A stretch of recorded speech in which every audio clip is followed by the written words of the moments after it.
मंगलमय मंगल करण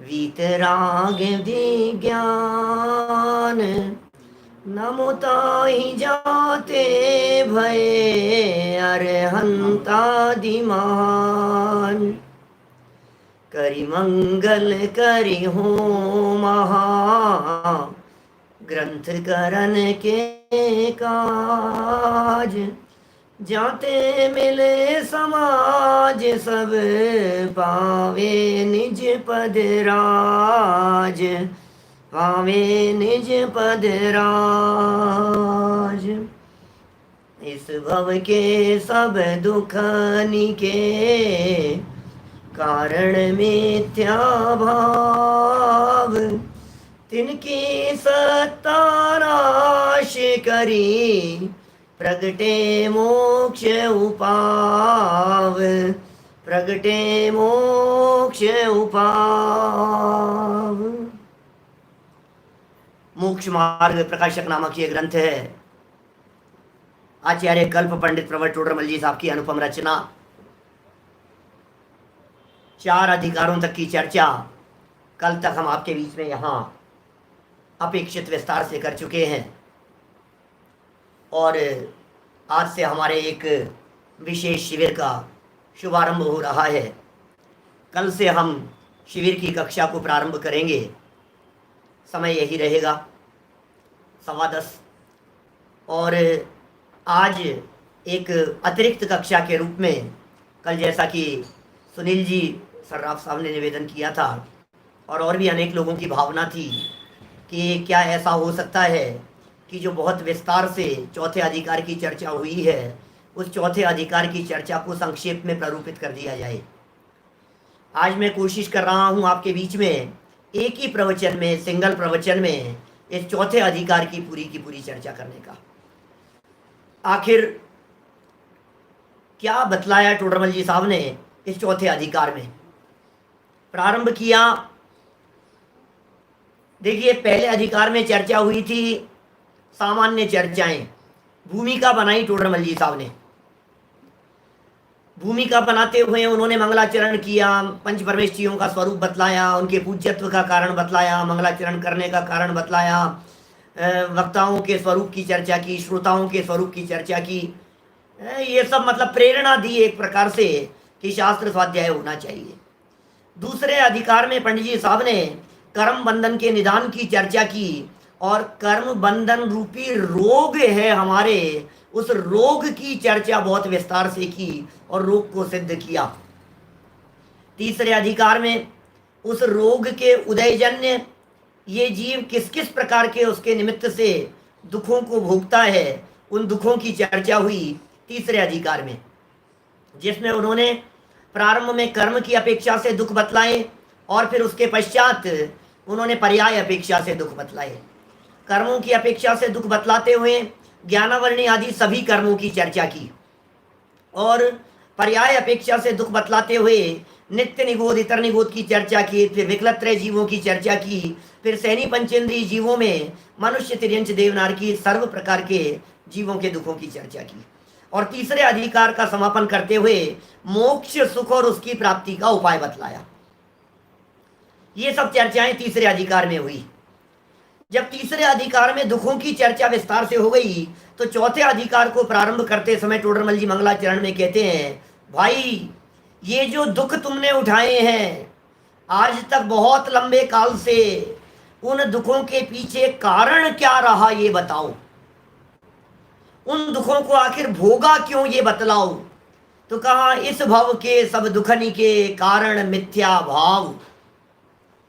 माने मिथ्या भाव, और मिथ्या भाव में टोडरमल जी साहब ने गर्भित कर लिया मिथ्या दर्शन, मिथ्या ज्ञान और मिथ्या चारित्र को, और तीनों को गर्भित करके टोडरमल जी साहब ने ये कहा कि भाई इनकी सत्ता का नाश करके मोक्ष का उपाय प्रकट होगा।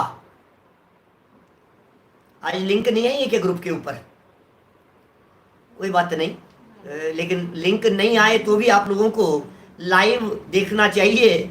आप सब्सक्राइब करके रखें चैनल को, तो आप डायरेक्ट भी आपके पास में नोटिफिकेशन आता है और डायरेक्ट भी जुड़ सकते हैं। बहुत सारे लोगों को इस बात की खबर नहीं है, कोई बात नहीं। छोड़िए, देखिए क्या बात कह रहे हैं यहाँ। टोडरमल जी का वैद्य और रोगी का उदाहरण चल रहा था बहुत पुराने समय से। इस चौथे अधिकार के प्रारंभ में भी टोडरमल जी साहब ने कहा कि भाई जब तक रोग और रोग के कारणों को विशेष रूप से नहीं पहचाने तब तक रोग से कैसे छूटेगा। यदि तू रोग से छूटना चाहता है तो रोग के कारणों से तुझे छूटना पड़ेगा। तो यहां कारणों की चर्चा करते हुए कह दिया मिथ्या दर्शन, मिथ्या ज्ञान और मिथ्या चारित्र ये कारण हैं। सबसे पहले मिथ्या दर्शन का स्वरूप बतलाना शुरू किया। मिथ्या दर्शन का स्वरूप क्या है? तो उन्होंने कहा मोह के उदय से जो अतत्व श्रद्धान है उसका नाम है मिथ्या दर्शन। आप लोग चाहें तो चौथा अध्याय जहां शुरू हुआ है वहां से मेरे साथ साथ में पेज बदल करके चल सकते हैं। मैं आज पूरा अध्याय आपको इस एक ही पीरियड में पढ़ाने वाला हूं। 76 नंबर पेज पर शुरू हुई है चर्चा, जिसमें मिथ्या दर्शन का स्वरूप बतलाते हुए कहा दर्शन मोह के उदय से हुआ जो अतत्व श्रद्धान। और फिर पंडित जी साहब ने यहाँ अतत्व श्रद्धान की चर्चा कर दी। अतत्व, तत्व बतलाया, तस्य भावस तत्वम, वस्तु के स्वरूप का नाम तत्व है, वस्तु का जो भाव है उसका नाम तत्व है, और उसके जो विपरीत चले वो अतत्व है। वस्तु स्वरूप के विपरीत वो अतत्व, और अतत्व के श्रद्धान चूंकि वो तत्व नहीं है इसलिए वो मिथ्या है, उसका मिथ्यापन सिद्ध किया। और दर्शन शब्द का अर्थ किया, बोले श्रद्धान। तो अतत्व श्रद्धान शब्द का अर्थ हुआ मिथ्या दर्शन। ये टोडरमल जी साहब ने यहां सबसे पहले सिद्ध किया। फिर दर्शन शब्द का अर्थ सामान्य अवलोकन क्यों नहीं किया? दर्शन शब्द का अर्थ देखना भी होता है, क्यों नहीं किया? तो टोडरमल जी साहब ने कहा ये मोक्ष मार्ग का निरूपण है, और मोक्ष मार्ग में श्रद्धा की मुख्यता होती है। एक धातु के अनेक प्रकार के अर्थ होते हैं। जब अनेक प्रकार के अर्थ होते हैं तो यहाँ श्रद्धा शब्द के अर्थ में दर्शन शब्द का प्रयोग किया गया है। मिथ्या दर्शन माने मिथ्या श्रद्धा, अतत्व माने मिथ्या, दर्शन माने श्रद्धा। तो इस तरह से इसका नाम मिथ्या दर्शन है। फिर प्रश्न खड़ा किया कि साहब ये मिथ्या दर्शन का अभाव तो तब होगा जब हमें केवल ज्ञान की प्राप्ति हो जाएगी। बिना केवल ज्ञान के मिथ्या दर्शन कैसे जाएगा? क्योंकि केवल ज्ञान होने पर सारे पदार्थों को जान लेंगे। जब सबको जान लेंगे तो फिर गलत जानना नहीं रहेगा। सीधी सी बात है, इसमें क्या है? तो टोडरमल जी ने कहा नहीं नहीं नहीं, सबको जानना तो केवल ज्ञान होने पर होगा, लेकिन यहां प्रयोजनभूत तत्वों की श्रद्धा की चर्चा चल रही है। तो प्रश्न खड़ा हुआ आखिर ये प्रयोजनभूत तत्व क्या है? ऐसी चर्चा चित्त में खड़ी हुई। तो उन्होंने कहा भाई प्रयोजनभूत तत्व और अप्रयोजनभूत तत्व ये 78 पेज नंबर से बताना शुरू किया। प्रयोजनभूत तत्व क्या है? जिनसे हमारा प्रयोजन सिद्ध होता हो ऐसे तत्व कौन से हैं? तो पता है टोडरमल जी साहब ने क्या कहा? जिनके श्रद्धान, जिनके ज्ञान और जिनके आचरण के बिना हमारा दुख दूर न हो सके और सच्चे सुख की प्राप्ति न हो सके, उनका नाम प्रयोजनभूत तत्व जानना। सम्यक दर्शन की प्राप्ति प्रयोजनभूत तत्वों के आश्रय से होगी। सम्यक दर्शन प्रयोजनभूत तत्व को बतलाता है। माने प्रयोजनभूत तत्व कौन से हैं? बोले सुख। सुख कैसे होगा बतलाओ। तो फिर यहाँ 7 तत्वों की सिद्धि की टोडरमल जी साहब ने, और ये बतलाया भाई सबसे पहले तो ये जानो तुम कौन हो। क्या अच्छा मैं कौन हूं ये भी जानना जरूरी है? हाँ। और फिर जो तुम हो उसका नाम है जीव तत्व, और जहां जहां जीवत्व का भ्रम होने की संभावना हो उसका नाम है अजीव तत्व। सुनील जी भाई साहब, आपके निवेदन पर चौथे अध्याय का सार बता रहा हूं। मैं स्वयं हूं जीव तत्व, और जहां जहां जीवत्व पने की संभावना है उसे भी जानो। गलतफहमी होने की संभावना कहां है उसे भी तो जानना पड़ेगा हमारे को। बोलो, तो गलतफहमी होने की संभावना कहां है? तो बोले शरीर में सबसे ज्यादा गलतफहमी होने की संभावना है। शरीर में गलतफहमी होने की संभावना है, इसलिए इस शरीर को भी जानो। बोले इस शरीर को कहते हैं अजीव तत्व। बात समझ में आ गई क्या? तो जीव तत्व को जानना जरूरी है, अजीव तत्व को जानना भी जरूरी है। 2 बातें हो गई। बोले ये तो जरूरी है भाई साहब, मोक्ष मार्ग यदि प्रकट करना है तो इन दो तत्वों को जानना पड़ेगा। फिर कहा कि सुनो, तुम दुखी हो रहे हो, इस बात का भरोसा है कि नहीं? कि हाँ साहब दुखी तो हो रहे हैं, बात तो बराबर है, दुखी हो रहे हैं। तो दुख के कारण क्या है उनका भी भरोसा करो। बोलो, दुख के कारणों का भी भरोसा करो। दुख के कारण कौन कौन से हैं? तो बोले कौन से? बोले परद्रव्य दुख का कारण नहीं है, दुख का कारण तेरे मिथ्यात्वादी भाव ही है, या आश्रव भाव ही तेरे दुख का कारण है। समस्त दुखों का कारण, मूल कारण 78 पेज पर देखिएगा, नीचे से तीसरा पैराग्राफ। समस्त दुख का कारण कर्म बंधन है, जो उसे न जाने तो उससे मुक्त होने का उपाय नहीं करे। बोलो, तब उसके निमित्त से दुखी हो, इसलिए बंध को जानना। तो बोले बंध जानना भी जरूरी है। पहले कहते हैं जीव तत्व जानना जरूरी है, फिर कहा जीव तत्व जानना जरूरी है, फिर कहा दुख जो है तू मिथ्यात्वादी भावों से हो रहा है इसलिए उसे जानना जरूरी है। बोले कर्म बंधन तेरे दुखों में कारण बनता है, और तू यदि कर्म बंधन को नहीं पहचानेगा तो सुखी कैसे होगा? तो बंध को जानना भी जरूरी है। तो फिर सुख के कारण क्या है?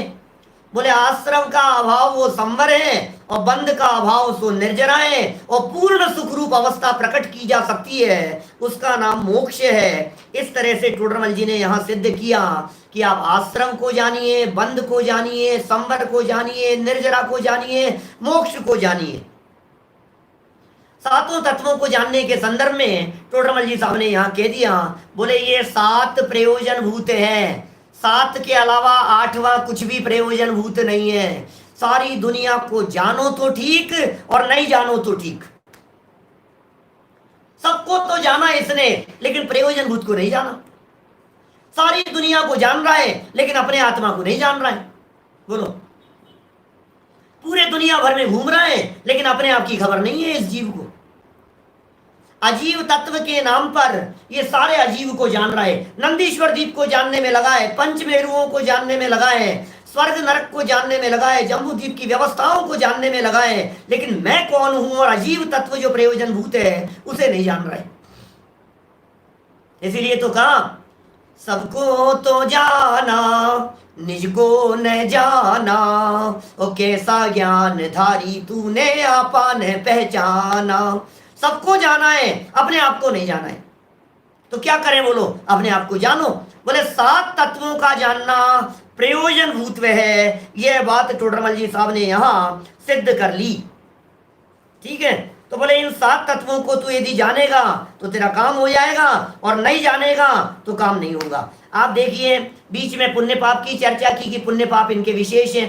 79 नंबर पेज पर बीच में एक 2 लाइनें दी है, तथा 79 पेज पर देखिए, तथा इनके अतिरिक्त अन्य पदार्थ हैं, वे अप्रयोजन भूत हैं, क्योंकि उनका यथार्थ श्रद्धान करो या मत करो, उनका श्रद्धान कुछ सुख दुख का कारण नहीं है।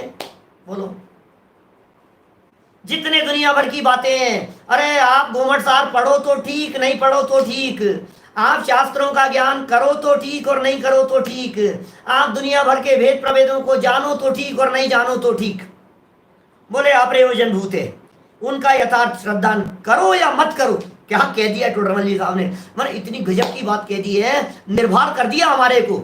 ज्यादा जानने की जरूरत नहीं है, ज्यादा दौड़ने की जरूरत नहीं है। समझ में आ रही है क्या बात आपको? घूमो फिरो मत, दौड़ो मत, इधर उधर उपयोग को मत दौड़ाओ, समेटो, सारे दुनिया भर से अपने उपयोग को समेट करके अपने में ले आओ। ये बात टोडरमल जी साहब ने ये कह दी। उनका श्रद्धान सुख दुख का कारण नहीं है कि साहब आपका बिजनेस चलता है, आपको इस पर भरोसा है कि नहीं है, मैं चलाता हूं कि नहीं चलाता। अरे क्या करना है इन सब बातों का, जरूरत ही नहीं है। सुरेंद्र जी भाई साहब, राहुल भैया, बोलो समझ में आ रही है क्या बात क्या कह रहे हैं? आगे चलो तो फिर टोडरमल जी ने ये कह दिया कि प्रॉब्लम ये है कि ये प्रयोजन भूत का तो नहीं करता है और अप्रयोजन भूत का श्रद्धान करता है। ये प्रॉब्लम हो रही है, ये इसकी गलती है। और टोडरमल जी ने उस गलती को अनादिकालीन भूल कह करके पुकारा, और मिथ्या दर्शन की प्रवृत्ति के अंतर्गत पेज नंबर 80 पर 7 तत्व संबंधी अयथार्थ श्रद्धान की चर्चा शुरू की। सात तत्व संबंधी अयथार्थ श्रद्धान। बोले ये जो प्रयोजन भूत थे ना, इन प्रयोजन भूत के संदर्भ में क्या क्या प्रॉब्लम थी, वो सारी प्रॉब्लम्स को यहां बतला दिया है इन्होंने। बोले क्या गलती रही और अनादिकालीन भूल है। पहले भी हमने कही है आपसे बात, इस चौथे अधिकार में टोडरमल जी साहब प्रयोजन भूत तत्व और उनके संबंध में इस जीव के अनादिकालीन भूल उसकी चर्चा कर रहे हैं। अनादिकाल से कौन सी भूल है उसकी चर्चा टोडरमल जी साहब ने यहाँ इस सात तत्व संबंधी अयथार्थ श्रद्धान में बतलाया है। और उसमें शुरू यहां से किया कि पहले तो ये मानता है पर के साथ में अहम बुद्धि। देखो भूलों को इन्होंने क्रम क्रम से बतलाया। मैं पॉइंट पॉइंट बोल रहा हूं, आपको सारा विषय वस्तु पुराने प्रवचनों के अंदर स्पष्ट हो चुकी होगी। सिर्फ संक्षेप में सारी विषय वस्तु आपके उपयोग में आ जाए बस। जैसे स्वयं तो चैतन्य तत्व है, ज्ञानादि गुणों का अखंड पिंड और अनंत पुद्गल परमाणुमय शरीर हैं, तो ये उसमें अहम बुद्धि करता है। ये इसकी पहली भूल है, वो अनादिकालीन भूल है। फिर कहता है ये मेरे संबंधी भूल चलती है इसकी। पेज नंबर 80 पर आ गया हूं मैं। फिर कहता है शरीर और जीव इनमें जो निमित्त नैमित्तिक संबंध थे, उन निमित्त नैमित्तिक संबंध में कर्ता कर्म संबंधी भ्रांति चल रही है। भूल तो थी, वास्तव में वस्तु स्थिति तो ये थी कि दो द्रव्यों में संबंध तो था निमित्त नैमित्तिक, और मान रहा था कर्ता कर्म संबंधी। जीव अजीव तत्व के संदर्भ में जीव को अजीव का कर्ता और अजीव को जीव का कर्ता ये मान रहा था। ये इसकी महान भूल है। जैसे फिर कुछ एक उदाहरण दे दिए टोडरमल जी साहब ने नीचे चल करके। बोले इंद्रियों आदि की जो प्रवृत्ति होती है ना, उसमें ऐसा समझता है मैं आंख से देखता हूं, मैंने कान से सुना है साहब, अपने कान से सुना है साहब। ऐसा पांचों इंद्रियों के साथ में ये जुड़ान करता रहता है ऐसा। फिर कहा कभी बोलने की इच्छा होती है। अब बोलने की इच्छा होती है तो उसमें मार्मिक पॉइंट यह है कि इच्छा तो है जीव का विभाव भाव, वहां साथ में काम कर रहा है ज्ञान। इच्छा विभाव भाव है, ज्ञान साथ में काम कर रहा है और प्रदेशों के हलन चलन की अवस्था हो रही है। और बोले इन सारी अवस्थाओं को ऐसा समझता है यही मैं हूं और मैं बोलता हूं, ऐसा समझता है। ये इसकी भूल है। जिस तरह से वचन में बात कही गई है उसी तरह से गमनादिक के अंदर बात लगानी चाहिए। गमन करते समय बात लगाओ। तो उन्होंने कहा गमन आदि करता है तो गमन की इच्छा, शरीर की अवस्था और आत्मा के प्रदेशों का हलन चलन, यहां भी तीन पोजीशन है। और इन तीनों में ऐसा समझता है कि मैं ही कर रहा हूं साहब, मैं ही तो चलता हूं, मैं चला, मैंने ये किया। इसी तरह से टोडरमल जी ने फिर और कर्मों के ऊपर इस तरह की बात लगाई।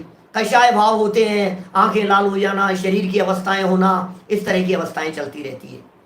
तो कुल मिलाकर के बाद टोडरमल जी साहब ने यहाँ ये कहने का प्रयत्न किया कि भाई ये जीव अजीव तत्व के संदर्भ में भूल करता हुआ अपने आप को मोटा, पतला, गोरा, काला, सुखी, दुखी, इस तरह से जो माना इंद्रियादिक परिस्थितियों के कारण, शरीर की अवस्थाओं के कारण, ये इसकी जीव अजीव तत्व के संदर्भ में भूल है।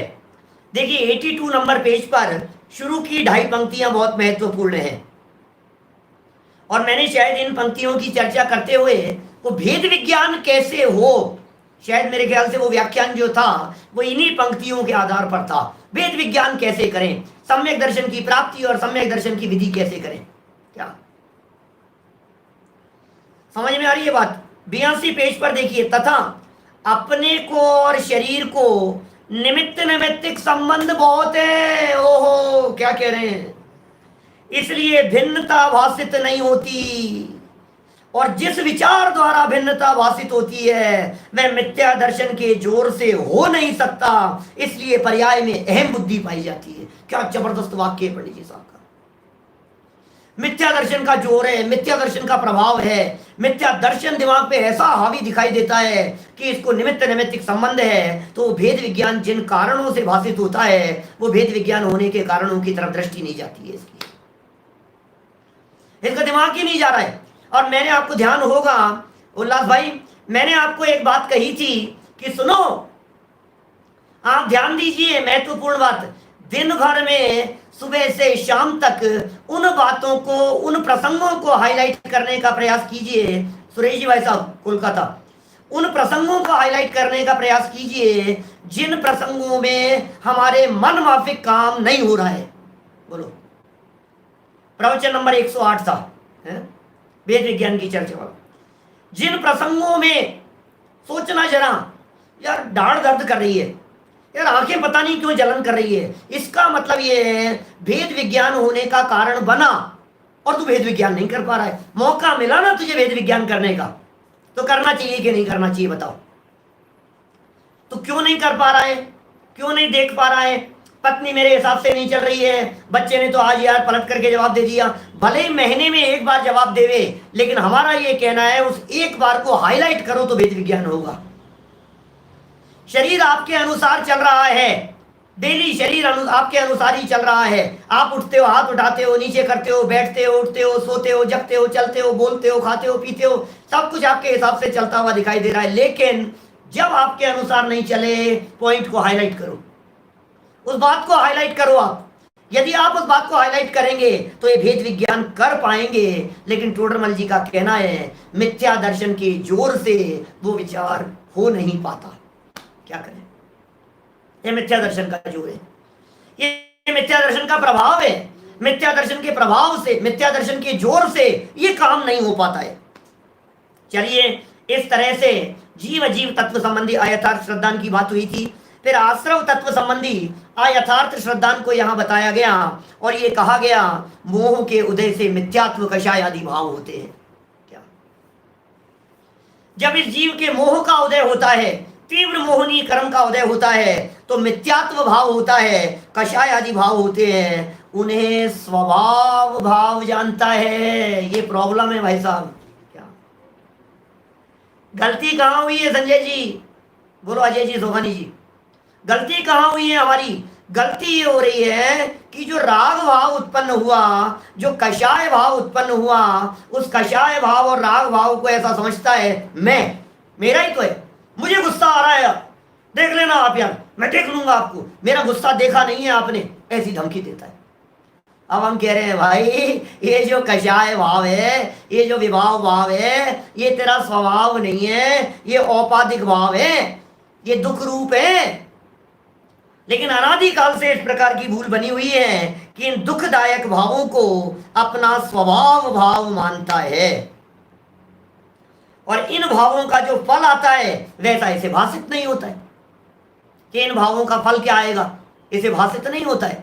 बोलो, फिर आगे आ जाओ आप बंध तत्व के संदर्भ में 83 नंबर पेज पर, वहां कह दिया था इन आश्रव भावों से ज्ञानावरणादि का बंध होता है, वो उसको पता नहीं।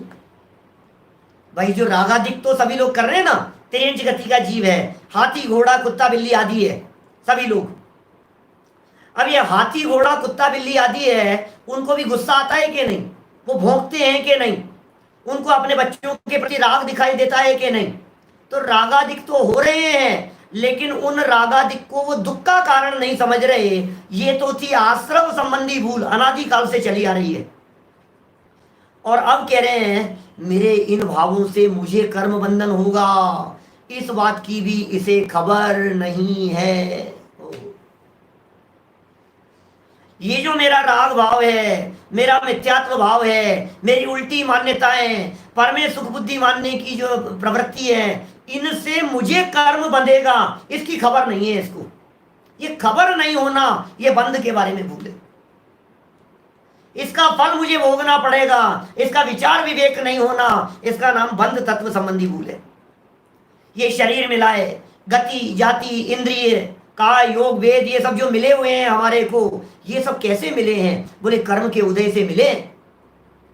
अब मिले तो कर्म के उदय से हैं और मानता नहीं है उनको, ये बंध तत्व संबंधी भूल है। इसी तरह से संवर होने पर सुख होगा।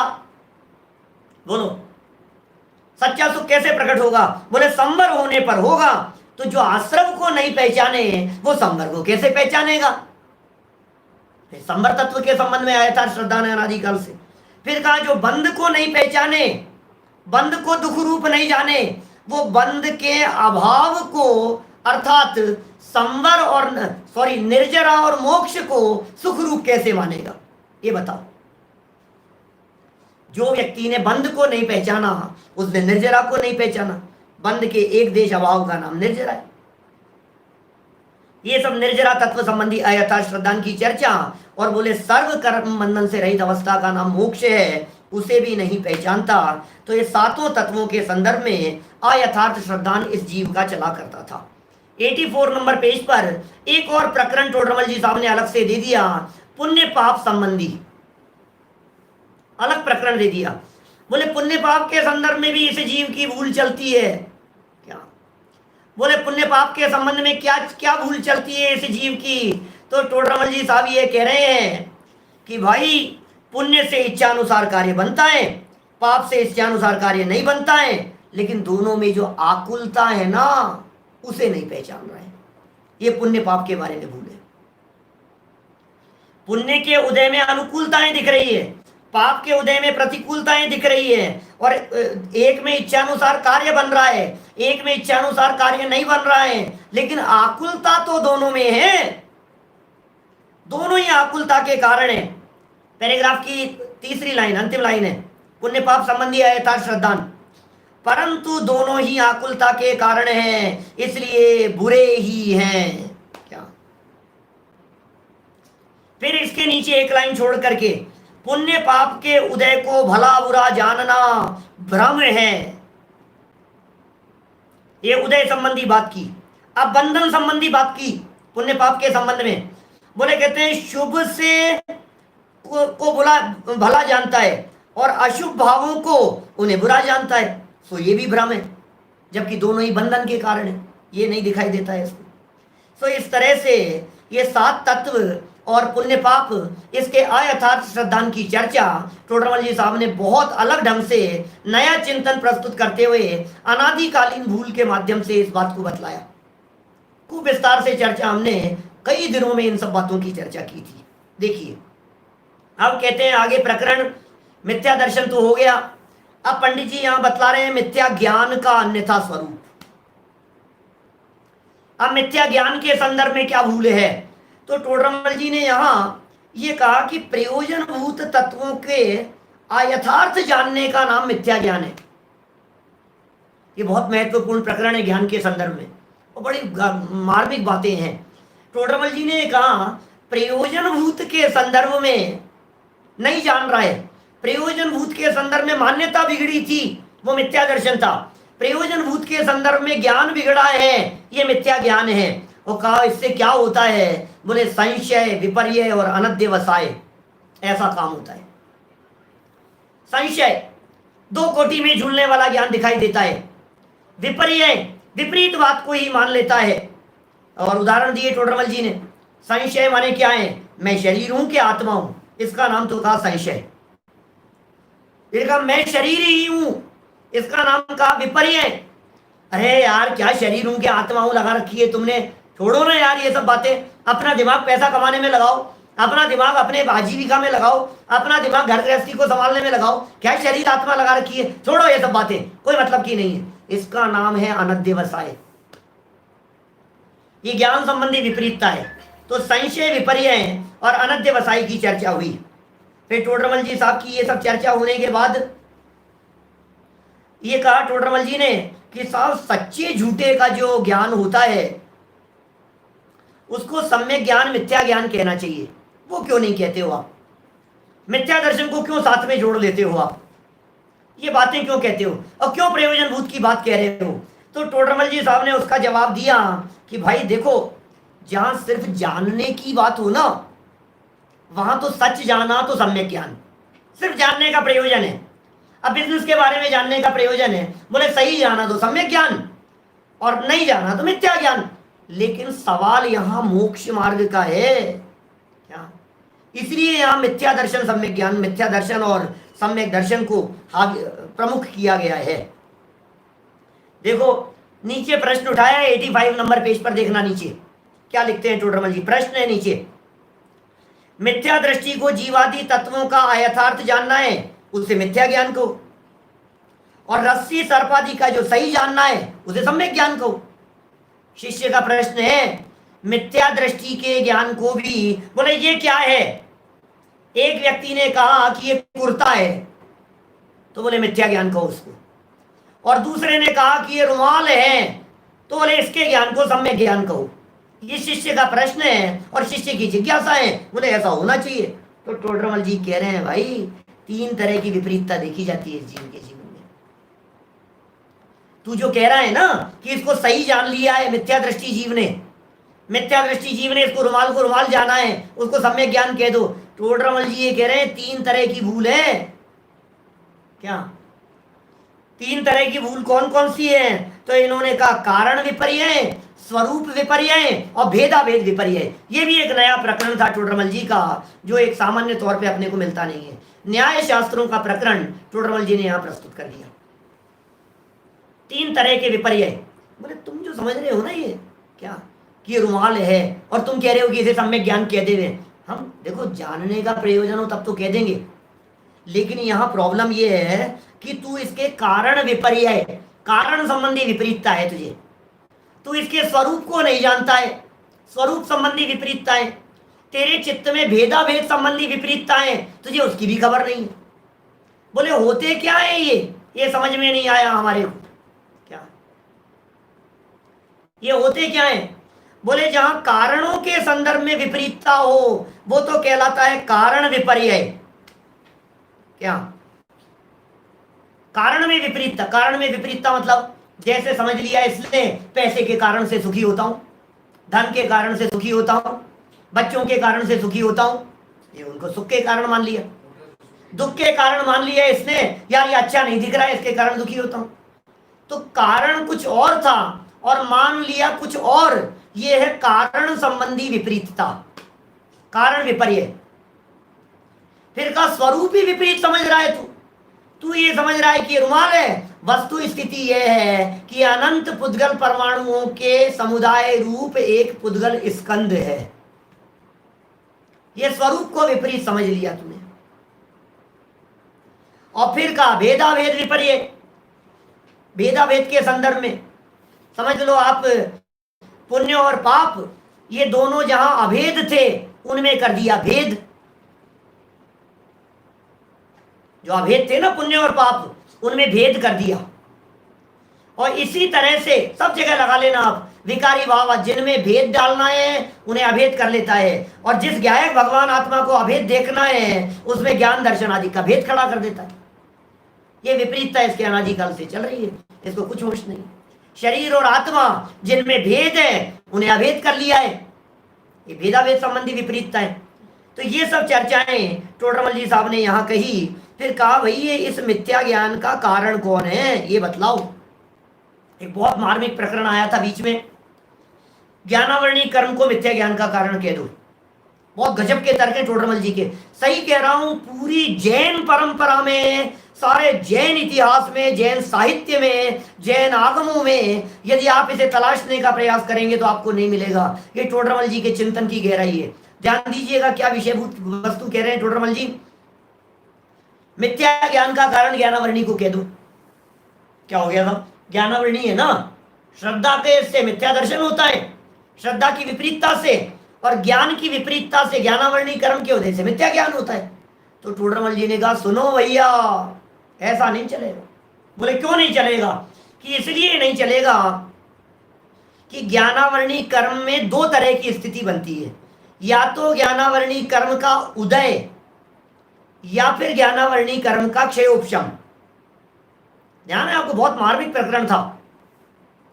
या तो ज्ञानावरणी कर्म का उदय या ज्ञानावरणी कर्म का क्षयोपशम। अब बोले ज्ञानावरणी कर्म के उदय को यदि कारण कहोगे तो ज्ञानावरणी कर्म का उदय तो सब जीवों के पाया जाता है। ज्ञानावरणी कर्म के उदय से ज्ञान मंद होता है, ज्ञानावरणी कर्म के उदय से अज्ञान होता है, ठीक है। और ज्ञानावरणी कर्म के क्षयोपशम से ज्ञान का उगाड़ होता है। तो ये दोनों ही प्रकार की परिस्थितियां पहले गुणस्थान से लेकर 12वें गुणस्थान तक सबके पाई जाती है। अब यदि आप ज्ञानावरणी कर्म के क्षयोपशम को सम्यक ज्ञान कहोगे, समझना, क्योंकि क्षयोपशम में तो ज्ञान हो रहा है ना, उसे सम्यक ज्ञान कहोगे तो एक इंद्रिय के भी ज्ञानावरणी का क्षयोपशम है। उसे भी सम्यक ज्ञानी मानना पड़ेगा, एक इंद्रिय को भी। अच्छा उल्टा चलो, यदि आप ज्ञानावरणी कर्म के उदय को मिथ्या ज्ञान कहोगे कि साहब ज्ञानावरणी कर्म का उदय इसलिए मिथ्या ज्ञान है, तो फिर आपको चौथे गुणस्थान वाले या हमारे भावलिंगी संत, उनके भी ज्ञानावरणी कर्म का क्षेयोपशम होता है, उन्हें भी मिथ्या ज्ञानी मान, ज्ञानावरणी कर्म का उदय होता है, समझना। चौथे, पांचवें, छठे, सातवें, 10वें, 12वें, इन सबके ज्ञानावरणी कर्म का उदय है अभी, बोले इनके मिथ्या ज्ञान मानना पड़ेगा। प्रॉब्लम समझ में आ रही है क्या?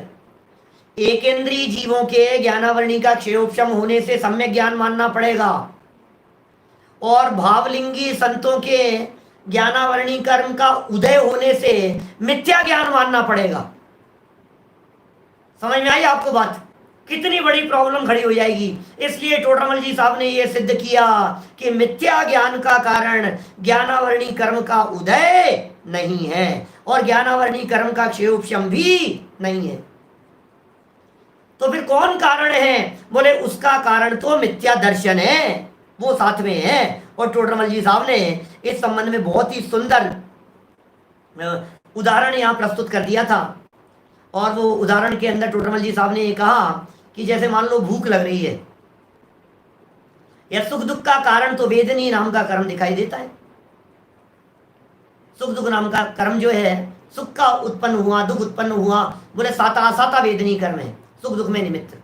लेकिन बोले सुनो, ये कह रहे हैं यहां, यदि ज्ञानावरणी कर्म नहीं हो तो फिर वो जानेगा कैसे उस वेदन को, इसलिए ज्ञानावरणी कर्म साथ में है। सुखी दुखी तो वेदनीय कर्म से ही हो रहा है, लेकिन उसमें निमित्त कौन है? बोले उसमें निमित्त ज्ञानावरणी कर्म, क्योंकि वो जानने का काम कर रहा है।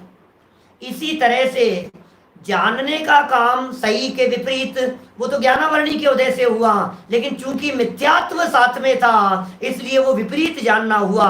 ये बात टोडरमल जी ने कही, और 87 पेज पर बीच में एक लाइन दे दी, इसलिए मिथ्या ज्ञान का मुख्य कारण ज्ञानावरण को नहीं कहा, मोह के उदय से हुआ भाव वही उसका मूल कारण है। ये चर्चा हुई। फिर चर्चा उठाई साहब, ज्ञान पहले होता है कि श्रद्धान? ज्ञान होने पे श्रद्धान होगा, इसलिए ज्ञान को पहले कहना चाहिए। मिथ्या ज्ञान पहले होगा कि मिथ्या दर्शन पहले होगा?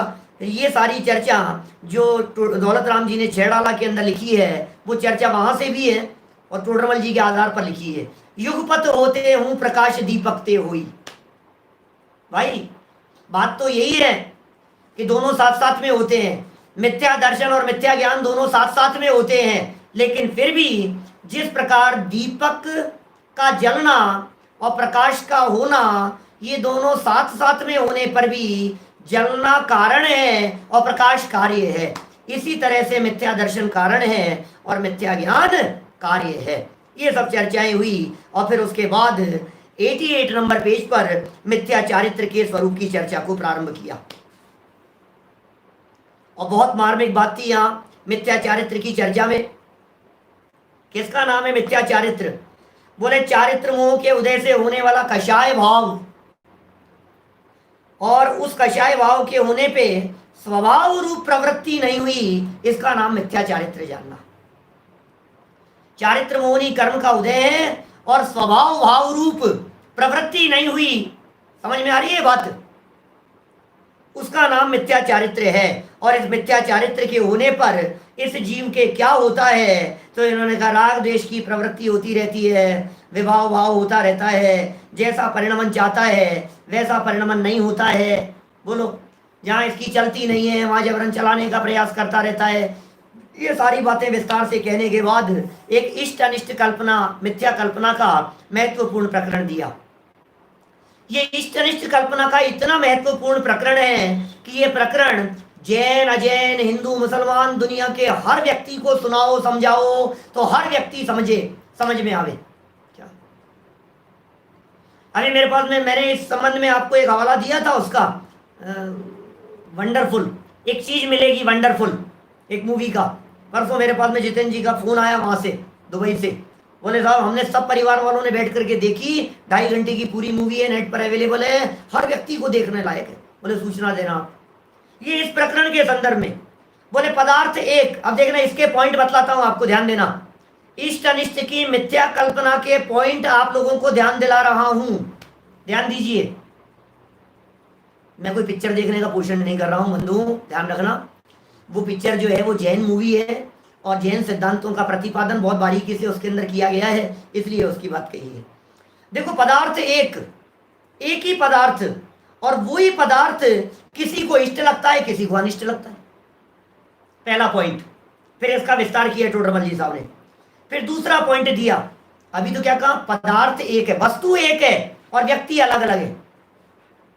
वस्तु एक और व्यक्ति अलग अलग।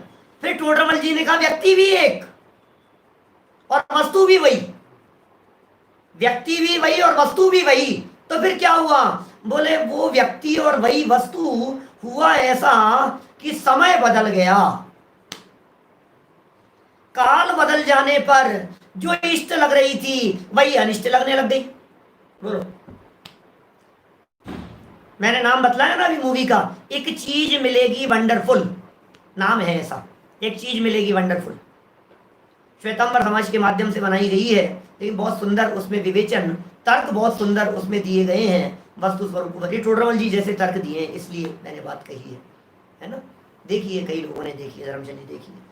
देखो 2 पॉइंट हो गए। अब तीसरा पॉइंट, साहब दुनिया में बहुत सारी वस्तुएं ऐसी भी होती है जिन वस्तुओं में ऐसा होता है कि सामान्य रूप से कहा जाता है ये तो सुख की कारण है, सामान्य रूप से कहा जाता है वैसा भी तो दुख की कारण है।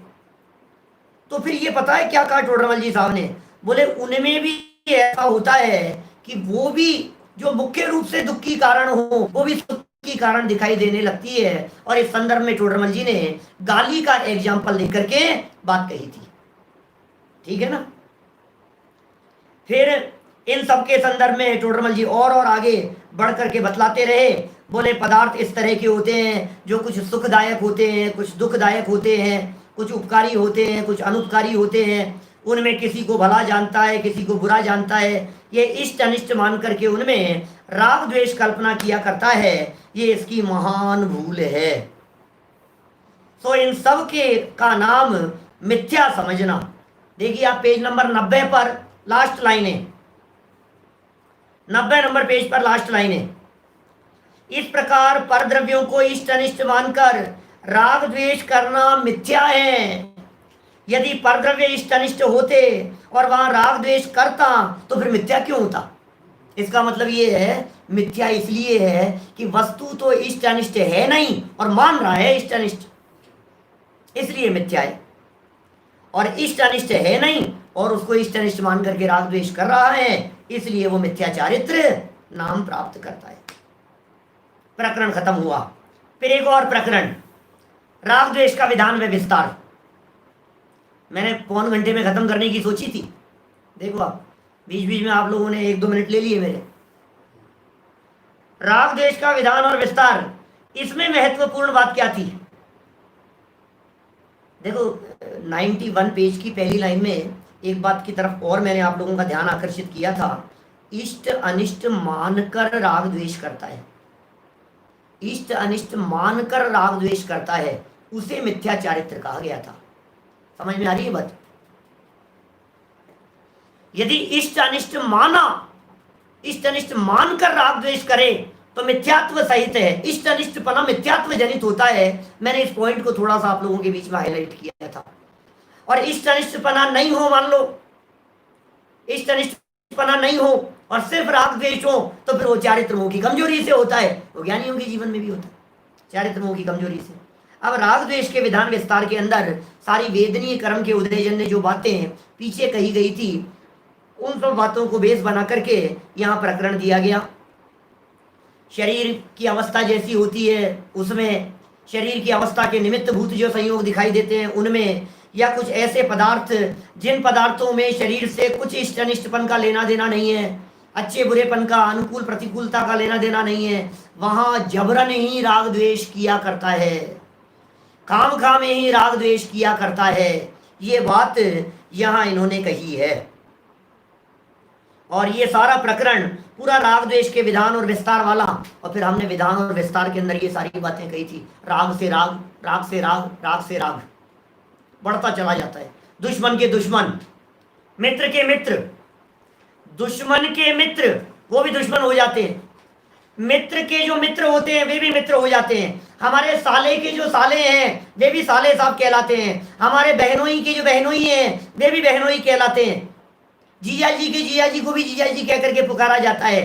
तो ये सारा राग द्वेष का विस्तार और फैलाव बहुत बहुत बढ़ता चला जाता है। ये सब चर्चाएं हमने काफ़ी विस्तार से आपके बीच में पहले कर ली है, और बीच बीच में कुछ टोडरमल जी ने मार्मिक बातें कही, जैसे एक कार्य होने में अनेक कारण मिलते हैं। ये महत्वपूर्ण लाइन थी। फिर देखिए मिथ्या चारित्र के अभाव होने की बात कही नीचे 92 नंबर पेज पर नीचे, और फिर उनमें छोटी छोटी सी बातें कह दी गई। भाई असंयम है, अविरति है, पंचेंद्रिय विषय भोगों से विरक्ति नहीं है। तो ये सारी बातें भी इसी तरह से चलती रहती है। देखिए तो ये सब प्रकरण पूरा हो गया। अब अंतिम मोह की महिमा, पिछले 2 दिनों से चल रहा था मोह की महिमा, ज़्यादा रिपीटेशन करने की जरूरत नहीं है, लेकिन मोह की महिमा कह करके टोडरमल जी ने कहा तेरे दिलो दिमाग के ऊपर मोह हावी रहता है। ये महिमा मोह की है। अनादिकाल से तू इस मिथ्यात्व के चंगुल में इस तरह का फंसा हुआ है कि वास्तु स्वरूप को देखता नहीं है, आत्मा को जानता पहचानता नहीं है। प्रत्यक्ष तुझे तेरे विरोध में चलते हुए लोग दिखाई दे रहे हैं, उसके बावजूद भी प्रत्यक्ष में विरोधी लोग दिखाई दे रहे हैं, उसके बावजूद भी तुझे लगता है नहीं नहीं बच्चा तो अपना ही है, नहीं नहीं पत्नी तो अपनी ही है। ये तेरी मोह की महिमा है। किताब टोडरमल जी ने महिमा शब्द का प्रयोग क्यों किया है? महिमा शब्द का प्रयोग टोडरमल जी ने इसलिए किया कि सच में ये मिथ्यात्व का प्रभाव है।